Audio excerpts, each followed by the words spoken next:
Hello students, करते हैं और एक आसान सा question.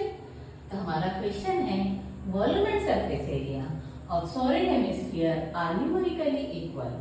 What is the diameter of hemisphere? तो क्या दिया है? Volume of hemisphere is equal to surface area of hemisphere. Volume of hemisphere का फॉर्मूला क्या है?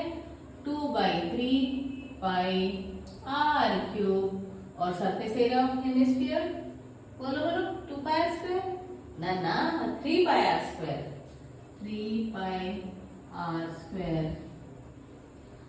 तो हमको पाई पाई कट जाएगा 2/3 r इज इक्वल टू 3।